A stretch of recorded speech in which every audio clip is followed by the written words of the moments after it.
Kan nggak mungkin kalian membuat narasi rakyat rindu SBY, terus yang kalian sodorkan AHY. Lah gimana? Itu kan ibarat orang pengen macan, pengen harimau misalkan, tapi yang dikasih sebagai solusi disodorkan itu kucing. Itu pun kucing dalam bentuk gantungan kunci. Wah, itu AHY.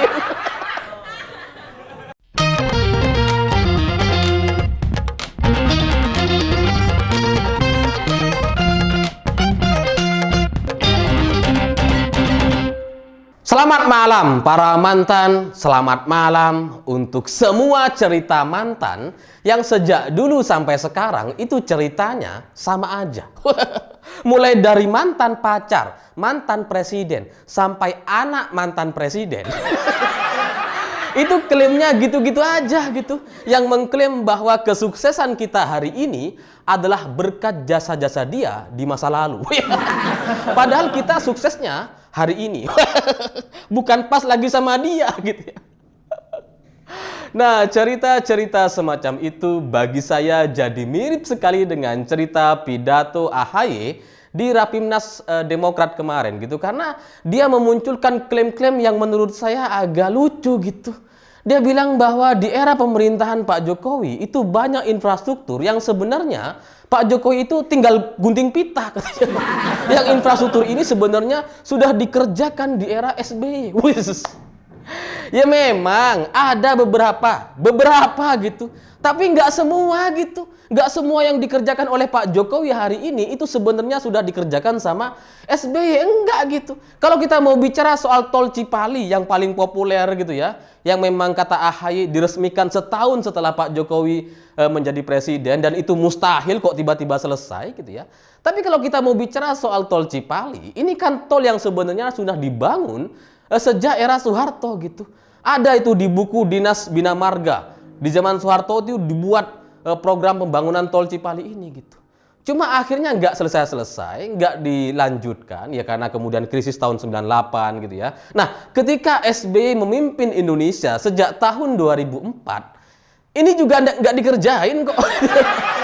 Ini baru dilanjutkan tahun 2011. Nah, pertanyaannya dari 2004 sampai tahun 2011, ini SBY ngapain selain bikin lagu? Ngapain? Nggak ngapa-ngapain, jangan-jangan. Dan apalagi kita bicara soal MRT misalkan. Ya memang, MRT itu sudah dibangun, direncanakan di eranya Pak SBY. Tapi tetap aja yang mengerjakan, yang menyelesaikan pembangunannya sampai selesai, itu Pak Jokowi. Dan porsinya lebih banyak Pak Jokowi dan Ahok waktu itu ketika gubernur DKI gitu ya. Nah, kalau program-program ini kemudian mau diklaim semuanya oleh hasil pekerjaan era SBY gitu ya. Kalaupun semua infrastruktur yang dibangun oleh Pak Jokowi yang hanya melanjutkan hasil dari pembangunan era SBY yang nggak selesai atau mangkrak, kalaupun itu nggak mau dihitung, tetap aja lebih banyak pekerjaannya Pak Jokowi. Ambil aja deh, klaim aja semuanya gitu. Tetap aja nggak sebanding gitu. Kalau kita mau bicara tol misalkan, AHY bilang ya kita juga bikin jalan tol, kita juga bangun infrastruktur, dikasih data-data berapa ratus triliun, berapa proyek, 500 proyek dan sebagainya. Tetap aja itu nggak sebanding dengan apa yang sudah dilakukan oleh Pak Jokowi gitu. Karena kalau kita mau bicara jalan tol misalkan, di era SBY, 10 tahun SBY memimpin, dia baru membangun 193 km jalan tol, termasuk yang Cipali itu gitu. Ya karena yang terhitung selesai itu dihitung punya SBY gitu kan. Yang dilanjutin sama Pak Jokowi, ya punya Pak Jokowi. Nah, di era Pak Jokowi yang dibangun berapa? 1.900 km. Jadi, ya gak sebanding gitu. Karena kalau kemudian AHY mengatakan jangan sampai kita dianggap gak pernah membangun di era Pak SBY.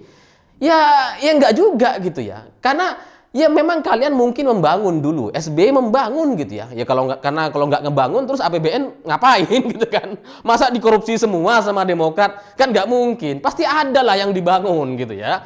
Sama seperti Hambalang misalkan. Kan nggak mungkin dikorupsi semua 2,1 triliun itu. Adalah beberapa yang dikorupsi, tapi ada juga yang dibangun. Meskipun nggak selesai akhirnya. Nah, itulah gambarannya gitu. Secara akumulasi tetap aja lebih banyak yang dilakukan dibangun di eranya Pak Jokowi gitu. 1900 bandingkan dengan 193, ini kan kayak nggak ada apa-apanya gitu. Jadi kalau orang kemudian menafsirkan dan menyimpulkan bahwa di era Pak Jokowi ini lebih baik, di era Pak SBY itu kayak nggak pernah bikin jalan tol, ya karena era jalan tol di Pak Jokowi ini ya lebih banyak gitu, terlalu banyak. 1900 kok. Kalau misalkan perbandingannya antara 193 km dengan 400 misalkan, 400 km, Pak Jokowi itu membangun 2 kali lipatnya di era Pak SBY misalkan. Itu masih kerasa tuh. Oh iya, dulu zamannya Pak SBY ada juga pembangunan jalan tol, meskipun sekarang sudah 2 kali lipat. Tapi ini bukan 2 kali lipat. 1900 sama 193. Ya kayak nggak pernah ada yang 193 ini. Jadi ya nggak bisa dibandingin gitu. Nah, kalau dengan data-data yang coba ditampilkan sama AHY itu kemudian dia mengklaim bahwa rakyat rindu dengan SBY. Ini rindu apanya gitu. Nah, sejak tahun 2019 lalu, 2018 lalu, narasi ini selalu dimunculkan gitu. Yang bilang rindu dengan SBY siapa? SBY sendiri, AHY, Ibas, orang-orang Demokrat. Padahal saya rakyatnya itu ya enggak rindu. Yang bilang rindu dengan SBY ya keluarga mereka sendiri. SBY-nya, anak-anaknya, anggota partainya gitu. Ya mereka gitu. Tapi kan data membuktikan bahwa kita tuh nggak perlu Partai Demokrat. Makanya perolehan suara Partai Demokrat itu turun drastis gitu ya. Dari 20% lebih menjadi 7%. Itu menunjukkan apa? Rakyat nggak rindu dengan SBY. Dan kalaupun ada rakyat 7% ini yang rindu dengan SBY, lah terus mau ngapain gitu? Kalian mau ngapain? Itu ibarat kita rindu sama mantan, kan nggak bisa ngapa-ngapain gitu ya. Kalau mau ngapa-ngapain pun ya paling maksimal WhatsApp, telepon gitu. Mau ngapain lagi sih? Udah mantan kok gitu ya. Kan nggak bisa gitu. Nah sama dengan SBY gitu. Kalau misalkan rakyat 7% ini rindu dengan SBY gitu ya, yang termasuknya AHY dan Ibas rindu dengan pemimpinan SBY gitu ya. Itu sekalian mau apa? Mau 3 periode? Mau dimajukan lagi SBY? Ya pasti kalah sama Pak Jokowi gitu. Kalau Pak Jokowi maju, pasti kalah gitu. Ya coba aja kalian kalau berani kita adu gitu. Ayo Demokrat gaungkan 3 periode misalkan. Nanti kita adu tuh Jokowi dengan SBY, siapa yang menang?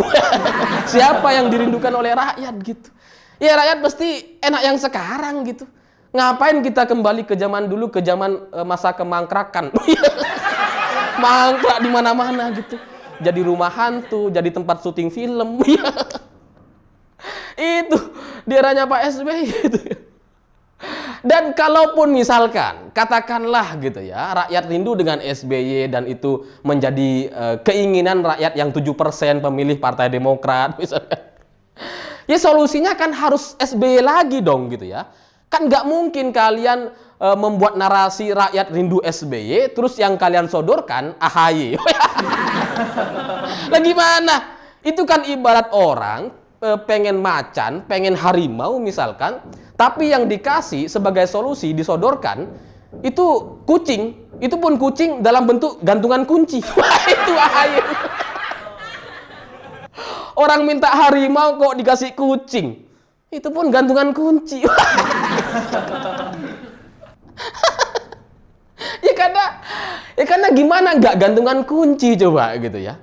Lawang AHY ini apa coba pengalaman AHY dan apa coba yang bisa ditonjolkan dari seorang AHY gitu. Lah kok mau dibanding-bandingkan sama SBY? Ya jauh gitu. AHY itu pangkat terakhirnya di TNI itu mayor. Nah SBY itu legend, letnan jenderal gitu. Nah dari mayor sampai ke legend ini ada beberapa tingkatan lagi gitu. Ada kolonel, mayor kolonel, ada mejen, brigjen, baru letnan jenderal gitu ya. Ya jauh gitu perbandingannya antara SBY sama AHY. Dari sisi pengalaman misalkan, itu si SBY bagaimanapun SBY waktu itu gitu ya. Suka nggak suka kita harus akui dia pernah jadi menteri dulunya gitu ya. Dari Pangdam, dari Letnan Jenderal gitu ya. Terus kemudian dia jadi menteri. Ya lumayan secara pengalaman. Nah AHY itu mayor, tiba-tiba disuruh berhenti, disuruh pulang ke Jakarta, kemudian ikut di Pilgub DKI dan kalah. Nah sekarang mau maju sebagai calon presiden. Lah kok bisa mayor mau jadi calon presiden? Lah mending orang sipil sekalian gitu, karena orang-orang TNI misalkan ya, jenderal-jenderal kita gitu ya. Ya pasti kan agak gimana gitu ya. Kalau dulu di era SBY misalkan, SBY ini kan bagaimanapun letnan jenderal gitu. Jadi sesama jenderal lah. Kalau kemudian dia menjadi pimpinan tertinggi TNI, ya orang-orang masih oke lah gitu ya. Tapi kalau mayor ya, mau mimpin TNI, ya orang-orang ini ngapain junior ini jadi presiden? Ya nggak ngerti apa-apa gitu. Dan dia juga bikin data-data yang menunjukkan bahwa di era Pak SBY itu jauh lebih baik katanya. Yang ditonjolkan apa? Angka kemiskinan. Dia nggak ngerti ini. AHY ini nggak ngerti gitu. Dia bicara soal angka kemiskinan setelah era pandemi gitu. Nah dia kalau mau bandingin era kemiskinan di era Pak Jokowi dengan SBY, ya pasti nggak sebanding. Karena apa? Karena hari ini terjadi pandemi. 2 tahun kita itu kayak nggak ngapa-ngapain gitu. Baik pemerintah atau kita sendiri itu kayak nggak ngapa-ngapain gitu. Ya kita di era pandemi seperti sekarang yang biasanya bisa beli jendela, perbaiki pintu gitu ya. Beli alat-alat kebutuhan rumah, nambah-nambah barang gitu ya. Selama setahun kan kadang ada tuh kita nambah barang, masukin beli kursi lah, beli apa, jendela baru gitu ya. Itu di era pandemi jangankan nambah-nambah barang, malah yang ada kita jual-jualin. Ya karena kekurangan gitu. Ya karena kita udah nggak bisa nabung, karena ekonominya sulit, dan di mana-mana, di seluruh dunia, ini berlaku. Dan yang namanya angka kemiskinan, ini adalah data-data yang sangat-sangat, ringkih gitu. Ya karena angka kemiskinan itu kan diatur oleh BPS. Nah BPS itu menetapkan angka di mana kalau pendapatan per kapita atau pengeluaran per kapita per bulan itu mencapai kurang dari 500.000 per orang, maka dia bisa dikatakan sebagai orang miskin. Nah kalau di atas itu baru nggak disebut sebagai miskin. Nah tapi ini kan sangat riskan gitu. 500.000 itu ya apa gitu ya. Nah sejak dulu namanya data-data kemiskinan itu tergantung sama garis angka kemiskinan ini. Pertanyaannya, AHY tahu nggak garis kemiskinan tahun 2004-2005 itu berapa? 2006-2008 itu berapa? Berapa ratus ribu? Dibandingkan nggak dengan sekarang angka kemiskinannya sudah mencapai berapa garisnya gitu ya? Kalau dihitung dengan inflasi, dengan harga pertalite, dengan harga BBM bersubsidi di era SBY itu sebanding nggak? Cocok nggak tuh dengan angka-angka kemiskinan yang ada hari ini? Dia nggak akan sampai ke sana, dan dia nggak belajar soal ini gitu, karena ya dia nggak terdampak, dia nggak ngerti soal rakyat miskin. Makanya di era pandemi dia bicara soal angka kemiskinan. Sementara bagi rakyat Indonesia ini udah nggak relevan gitu. Karena apa? Karena rakyat kita udah mulai cerdas gitu. Tahun 2014, 2019 gitu ya, udah nggak laku lagi soal data-data kemiskinan ini. Kenapa? Ya karena yang namanya angka kemiskinan itu gampang berubah gitu. Ya karena mereka adalah kelompok yang paling rentan gitu ya. BBM dinaikin sedikit langsung naik angka kemiskinannya gitu ya. Diturunin BBM-nya langsung nggak ada orang miskin, berkurang misalkan. Misalkan angka garis kemiskinannya nggak dirubah setahun misalkan gitu ya. Nggak bertumbuh itu angka kemiskinan gitu. Jadi ini soal hitung-hitungan yang angka-angka, dan di mana-mana di seluruh dunia yang namanya angka kemiskinan itu ada. Di Amerika misalkan, negara yang katanya maju gitu ya. Itu ada angka kemiskinan berapa? 55 juta orang. Dan gara-gara pandemi bertambah 8 juta orang. Di kita, di Indonesia, ada memang pertumbuhan angka kemiskinan gitu. Naik dari yang semula 4 juta orang gitu. Bertambah 4 juta orang angka kemiskinan di Indonesia gara-gara pandemi.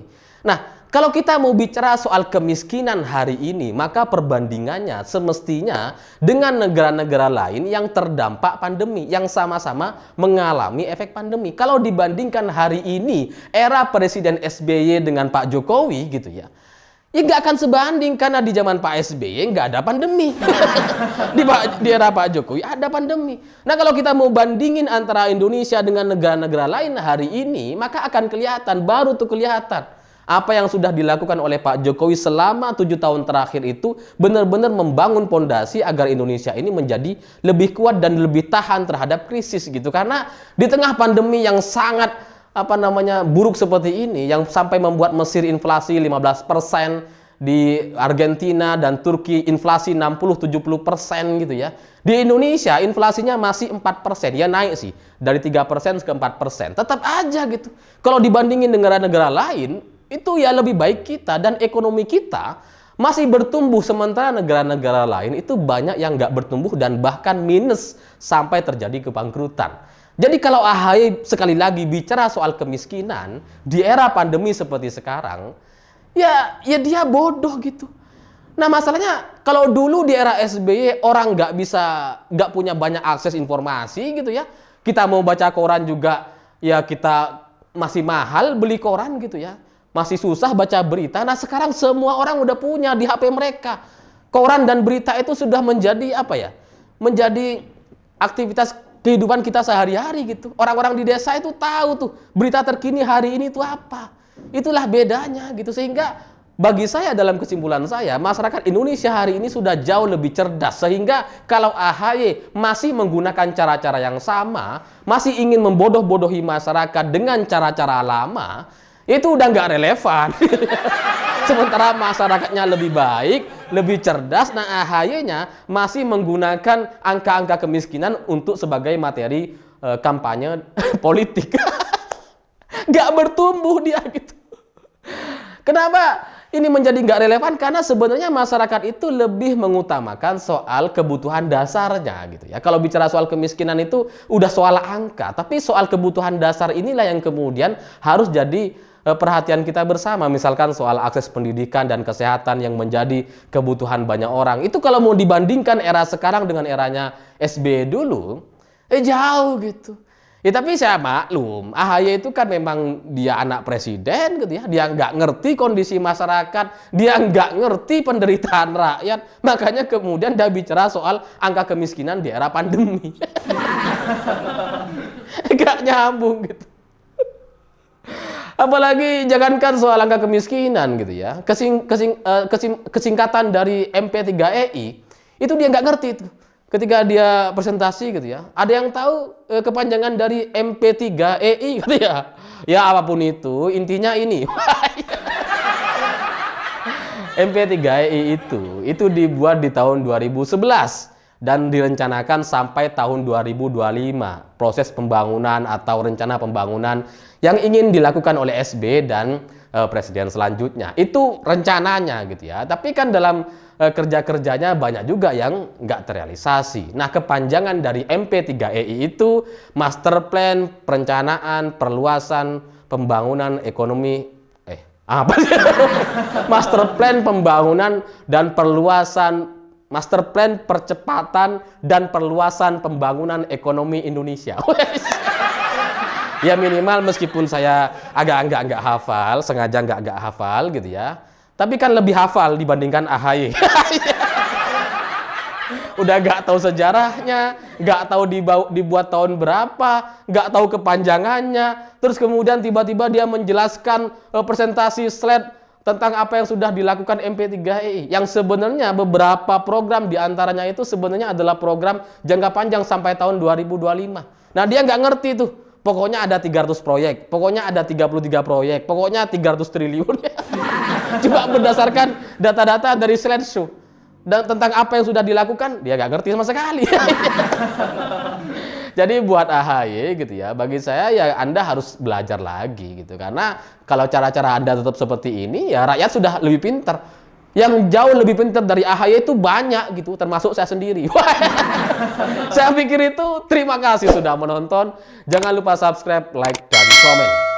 Begitulah kura-kura.